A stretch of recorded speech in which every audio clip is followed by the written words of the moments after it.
So hello everyone, welcome to the another video. आज से हम लोग एक नया टॉपिक स्टार्ट करने जा रहे हैं ऑर्गेनिक केमिस्ट्री का, जिसका नाम है जनरल ऑर्गेनिक केमिस्ट्री यानी कि जीओसी। ऑर्गेनिक केमिस्ट्री की शुरुआत ही यहीं से होती है। अगर इस टॉपिक को आपने अच्छे से पढ़ लिया तो आगे रिएक्शन मैकेनिज्म और आगे के टॉपिक में बहुत आसानी होने वाली है, क्योंकि जो केमिस्ट्री का बेस है, जो केमिस्ट्री की जड़ है, वो जनरल ऑर्गेनिक केमिस्ट्री ही हो। तो आज के वीडियो में सिर्फ हम जनरल ऑर्गेनिक केमिस्ट्री के कुछ बेसिक्स के बारे में बात करेंगे, एक्सोथर्मिक रिएक्शंस के बारे में बात करेंगे, एंडोथर्मिक रिएक्शंस के बारे में बात करेंगे और जीओसी के अंदर क्या क्या हम पढ़ने वाले हैं उसके बारे में बात करने वाले हैं। तो देखिए, सिलेबस में सबसे पहले पढ़ेंगे हम अटैकिंग रीजेंट्स के बारे में, यानी कि इलेक्ट्रोफाइल्स एंड न्यूक्लियोफाइल्स। यानी जो इलेक्ट्रोफाइल्स क्या होते हैं, न्यूक्लियोफाइल्स क्या होते हैं। फिर उसके बाद हम पढ़ेंगे इंडक्टिव इफेक्ट के बारे में, यानी कि ये भी दो टाइप्स के होते हैं, plus I effect and minus I effect. और उसके बाद हम पढ़ेंगे रिजोनेंस के बारे में, और उसके बाद हम लोग पढ़ने वाले हैं मीजोमेरिक इफेक्ट के बारे में। और मीजोमेरिक इफेक्ट जो होता है वो भी टू कैटेगरी में क्लासिफाइड किया जाता है, एक प्लस एम होता है और दूसरा क्या होता है, माइनस एम इफेक्ट। के बाद हम एरोमेटिसिटी पढ़ेंगे। एरोमेटिसिटी हम पढ़ने वाले हैं कि एरोमेटिक कंपाउंड क्या होते हैं, नॉन एरोमेटिक कंपाउंड्स क्या होते हैं और एंटी एरोमेटिक कंपाउंड क्या होते हैं। और उसके बाद हम लोग पढ़ेंगे टैटोमराइजेशन, यानी कि टैटोमर पढ़ेंगे। और उसके बाद हम लोग पढ़ेंगे हाइपर कॉन्जुगेशन के बारे में बात करेंगे। और उसके बाद हम लोग बात करेंगे रिएक्शन इंटरमीडिएट्स के बारे में, यानी कि carbocation, carbon ion, carbon free radicals, nitriles, carbenes, इनके बारे में हम रिएक्शन इंटरमीडिएट में बात करेंगे। तो ये हमारा क्या होगा, पूरा सिलेबस की जीओसी के अंदर हम क्या क्या कवर करने वाले हैं। तो इतने सारे टॉपिक्स हमें कवर करना है और आपको बहुत एंजॉय आएगा। देखिए, जो हमारे पुराने व्यूअर्स हैं उनको पता होगा कि मैं थ्योरी से ज्यादा एग्जांपल्स पर फोकस करता हूँ, क्योंकि जेई मेंस में एग्जांपल्स आने वाले हैं और कोई भी एग्जांपल्स कभी जेई में दोबारा रिपीट तो होता नहीं है। तो जितना ज्यादा एग्जांपल्स पे फोकस करोगे उतना ज्यादा तुम्हारा कंसेप्ट स्ट्रांग होगा, और जब कंसेप्ट स्ट्रांग होगा तो कहीं से भी हमें क्वेश्चन दे दिया जाए हमें फर्क नहीं पड़ने वाला है, हम सॉल्व कर देंगे। तो आज हम कुछ बेसिक्स बताएंगे। तो देखिए, केमिकल रिएक्शंस, लोग केमिकल रिएक्शंस देखते हैं, वो केमिकल रिएक्शंस होती क्या है बेसिकली। देखिए, आज के वीडियो में आपको थ्योरी पढ़ने को मिलेगी, क्योंकि आज बस बेसिक्स और हम थ्योरी इस वीडियो में बताने वाले हैं। तो the equation giving information of product from formation of substrate on the reaction with attacking reagent. और अटैकिंग रीजेंट के बारे में हम अगले वीडियो में बात करने वाले हैं। यानी कि अगर कोई सब्सट्रैक्ट दे रखा होगा और एक अटैकिंग रीजेंट दे रखा होगा, ये दोनों जब आपस में रिएक्शन करते हैं तो हमें क्या मिलता है, एक फाइनल प्रोडक्ट मिल जाता है। जैसे कि यहाँ देखिए, ये क्या है, एथिलीन है। एथिलीन एक सब्सट्रैक्ट है और उसकी रिएक्शन एचबीआर। एचबीआर क्या होगा, अटैकिंग रीजेंट होगा। तो इनकी दोनों की जब रिएक्शंस कराएंगे तो हमें ये फाइनल प्रोडक्ट मिलेगा। ये क्या होगा, फाइनल प्रोडक्ट। तो देखिए, केमिकल रिएक्शंस तो हमने जान लिया कि कोई सब्सट्रैक्ट दे रखा होगा, उसकी रिएक्शन हम कराएंगे रीजेंट के साथ और हमें क्या मिल जाएगा, एक फाइनल प्रोडक्ट मिलेगा। तो अब रिएक्शंस कितने टाइप्स की नेचर में एग्जिस्ट करते हैं उसके बारे में बात करते हैं। बेसिकली हम रिएक्शन को टू टाइप्स में क्लासिफाइड करते हैं। One is as per thermodynamic view reactions और दूसरी होती है एज पर काइनेटिक रिएक्शन। देखिए, एज पर थर्मोडायनेमिक रिएक्शन, इसका मतलब नाम से ही समझ में आ रहा है कि इन रिएक्शंस को कराने के लिए हमें क्या देना पड़ेगा, कुछ टेम्परेचर। ठीक है, तो इन रिएक्शंस को हम बेसिकली टू टाइप्स में क्लासिफाइड करते हैं। वन इज एक्सर्गोनिक रिएक्शंस या फिर exothermic reaction, and second is endergonic reaction या फिर एंडोथर्मिक रिएक्शन। देखिए, एक्सर्गोनिक रिएक्शन या एक्सोथर्मिक रिएक्शन बेसिकली होती क्या है कि जिनकी एंथैल्पी यानी डेल्टा एच लेस देन 0 यानी कि निगेटिव होती है। अभी हम एग्जांपल्स में बात करते हैं। जैसे कि ये कोई रिएक्शन दी हुई है, इसमें क्या है, डबल बॉन्ड प्रेजेंट है और ये क्या है, एक रिएजेंट है। तो ये रिएजेंट इसके साथ क्या करेगा, रिएक्शन करेगा, तो ये हमें फाइनल प्रोडक्ट मिल जाएगा। हम रिएक्शन मैकेनिज्म बहुत ज्यादा डिटेल में बात करने वाले हैं आगे, पहले हम जीओसी को कंप्लीट कर लेते हैं। तो यहाँ पर डबल बॉन्ड है। अगर डबल बॉन्ड की क्या होती है, स्टेबिलिटी की बात करें तो डबल बॉन्ड की स्टेबिलिटी कम होती है एज कंपेयर टू, यहाँ पर सिंगल बॉन्ड है, as compare to single bond stability double bond की कम होती है। अगर स्टेबिलिटी कम है तो स्टेबिलिटी जो होती है वो inversely proportional to potential energy होती है, यानी कि इसकी पोटेंशियल एनर्जी क्या होगी, ज्यादा होगी। यहाँ पर ये सिंगल बॉन्ड लगा हुआ है तो इसकी स्टेबिलिटी जो है डबल बॉन्ड के करस्पॉन्डिंग ज्यादा होगी। ठीक है, तो अगर स्टेबिलिटी ज्यादा है तो उसकी पोटेंशियल एनर्जी क्या होगी, लेस होगी। तो अगर हम इसको एक ग्राफ में प्लॉट करें, जैसे इस लाइन पे हम स्टेबिलिटी को ले लेंगे और यहाँ पर हम पोटेंशियल एनर्जी को ले लेंगे। तो देखिए ये पहले हम सब्सट्रैक्ट की बात करें, मान लें कि कोई एंथैल्पी H1 है सब्सट्रैक्ट की, तो इसकी पोटेंशियल एनर्जी ज्यादा है, और जो प्रोडक्ट हमें बन रहा है उसकी पोटेंशियल एनर्जी कम है, ये प्रोडक्ट, और उसकी मान लेते हैं एंथैल्पी H2 है।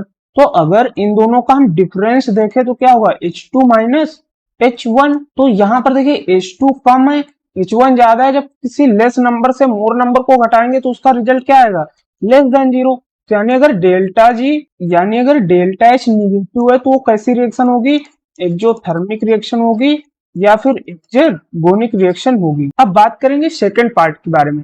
देखिए सेकंड पार्ट में क्या है, एंडोर्गोनिक या फिर एंडोथर्मिक रिएक्शन। तो देखिए हमने एक्सर्गोनिक या एक्सोथर्मिक में क्या बोला कि डेल्टा एच निगेटिव होगा, एंडोर्गोनिक या एंडोथर्मिक में डेल्टा एच क्या होगा, ग्रेटर देन जीरो। कैसे होगा अभी उसके बारे में देखते हैं। अब इस रिएक्शन में देखिए क्या है, यहाँ पर क्या है, सिंगल बॉन्ड आ गया और यहाँ पर क्या है, डबल बॉन्ड। और हमने बोला कि ये थर्मोडायनेमिक्स रिएक्शन है तो इसमें क्या होगा, टेम्परेचर का जरूरत होगा। तो अगर हम इसकी रिएक्शन किसी एसिड की प्रेजेंस में कराएं तो हमें ये प्रोडक्ट फॉर्मेशन होगा। तो यहाँ पर सिंगल बॉन्ड है तो सिंगल बॉन्ड की स्टेबिलिटी क्या होगी, मोर होगी as compare to double bond. तो डबल बॉन्ड की स्टेबिलिटी क्या होगी, लेस होगी। और हमने बताया कि जो स्टेबिलिटी होती है वो inversely proportional to potential energy होती है। तो पोटेंशियल एनर्जी इस कंपाउंड की क्या हो जाएगी, लो, क्योंकि स्टेबिलिटी हाई है, और इसकी पोटेंशियल एनर्जी क्या हो जाएगी, हाई हो जाएगी, क्योंकि इसकी स्टेबिलिटी लो है। इस ग्राफ में देखिए नीचे हम स्टेबिलिटी को अगर रखें और ऊपर हम पोटेंशियल एनर्जी को रखें, तो देखिए पहले ये सब्सट्रैक्ट की पोटेंशियल एनर्जी लो है, तो मान लीजिए कहीं यहाँ पर इसकी पोटेंशियल एनर्जी है, ये का है किसके, ये सब्सट्रैक्ट की है, और जो प्रोडक्ट बन रहा है उसकी पोटेंशियल एनर्जी क्या है, हाई, तो ये क्या हो जाएगा, प्रोडक्ट। तो अब अगर हम एज्यूम करें कि इसकी H1 होगी एंथैल्पी और इसकी H2, तो जो डेल्टा H होगा वो क्या होगा, H2 माइनस H1। तो जो H2 क्या है, बड़ा नंबर है, H1 छोटा नंबर है, तो डेल्टा H की वैल्यू क्या आएगी, पॉजिटिव। एंथैल्पी पॉजिटिव है तो वो क्या शो करेगा, एंडरगोनिक रिएक्शन या फिर एंडोथर्मिक रिएक्शन शो करेगा। अगर आपको वीडियो अच्छा लग रहा है तो चैनल को सब्सक्राइब कीजिए और वीडियो को लाइक जरूर कीजिएगा और दोस्तों के साथ शेयर जरूर कीजिए। अब बात करते हैं as per kinetic view reactions की।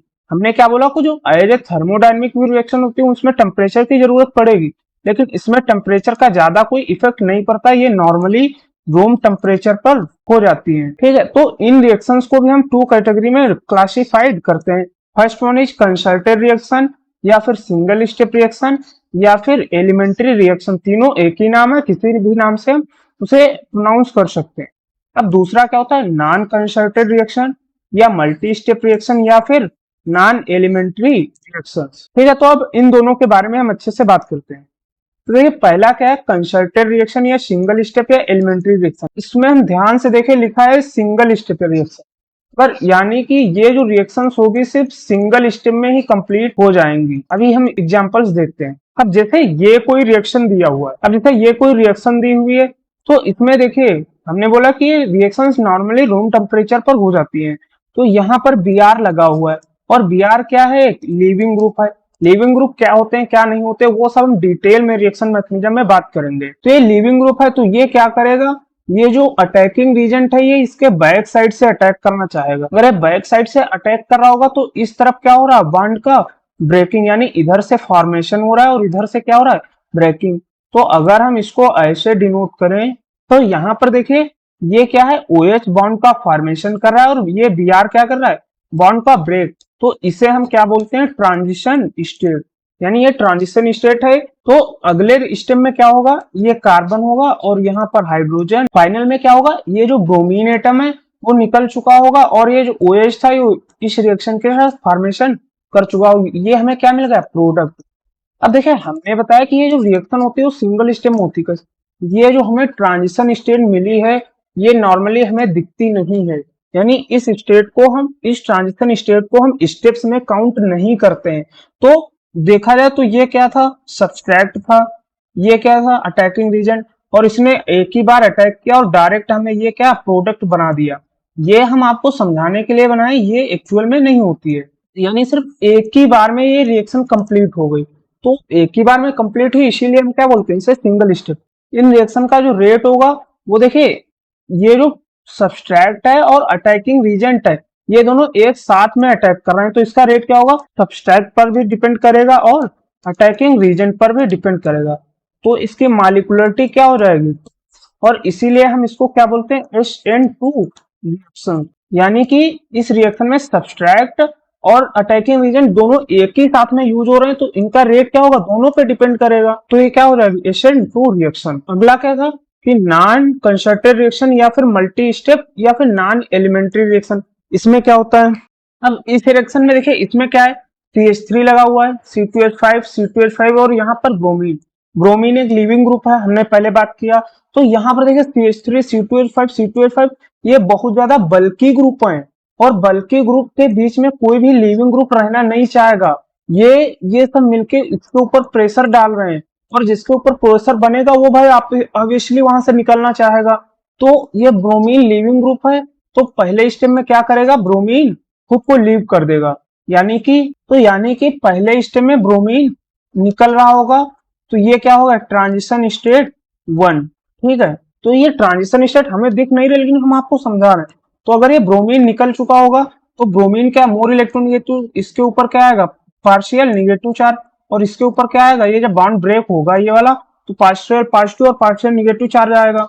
तो यहाँ पर कार्बन, तो अगर ब्रोमीन उसके पास चला गया होगा, तो इस कार्बन के पास क्या आ जाएगा, पॉजिटिव चार्ज। अब अगले स्टेप में जो OH माइनस है, वो इस रिएक्शन के साथ क्या करेगा, फॉर्मेशन करेगा। तो कैसा दिखेगा, तो ये जब अगले स्टेप में OH माइनस इसके साथ फॉर्मेशन कर रहा होगा, यानी OH इस पर पार्शियल निगेटिव चार्ज और इस पर पार्शियल पॉजिटिव चार्ज था। जो अगले स्टेप में जब कंप्लीट होगा तो CH3। तो देखिए अब इस स्टेप में ये OH क्या हो चुका है, कंप्लीट। अब ये मल्टी स्टेप कैसे हुई वो देखिए, हमने बोला कि ट्रांजिशन स्टेट तो हमें दिखती नहीं है पहली बार। तो देखिए पहले बार क्या हुआ, ये जो सब्सट्रैक्ट था वो अपने आप कन्वर्ट हो गई, इस कार्बो कैटायन में कन्वर्ट हुआ। तो पहला स्टेप ये हुआ कि सब्सट्रैक्ट ने खुद को कार्बोकैटायन में कन्वर्ट किया, स्टेप नंबर 1। और उसके बाद ये OH माइनस बेस इस कार्बोकैटायन पे रिएक्शन हुई, तो ये स्टेप नंबर 2। और ये क्या होगी, हमारी ट्रांजिशन स्टेट 2। ये वाली जो होगी ट्रांजिशन स्टेट 2 होगी। तो देखिए पहले कार्बोकैटायन बनाया, तब बेस रिएक्शन किया, यानी 2 टाइम्स हुई, यानी मोर देन 1 टाइप। तो ये क्या होगी, मल्टी स्टेप रिएक्शन। अब अगर इसके हम रेट की बात करें, पहले स्टेप में सिर्फ सब्सट्रैक्ट ने अपना काम किया है, उसने इस अटैकिंग रीजेंट से कोई मतलब ही नहीं रखा। वो Br खुद बोल रहा है भाई मुझे बाहर निकलना है, यानी कि इसमें इसने अभी तक कुछ पार्टिसिपेट ही नहीं किया है। तो इसका रेट क्या होगा, सिर्फ सब्सट्रैक्ट पर डिपेंड करेगा। इसका रेट सब्सट्रैक्ट, तो उसकी मॉलिक्यूलरिटी क्या हो जाएगा, सिंपल 1। क्योंकि भाई पहले स्टेप में सिर्फ सब्सट्रैक्ट ने अपना काम किया है, OH का जो रूल आया है वो सेकंड स्टेप में आया है, तो इसका मॉलिक्यूलरिटी 1, इसीलिए हम लोग क्या बोलते हैं, SN1 reaction. Thank you guys, अगर आपको वीडियो अच्छा लगा तो चैनल को सब्सक्राइब कीजिए, वीडियो को लाइक जरूर कीजिएगा और अपने दोस्तों के साथ शेयर जरूर कीजिए।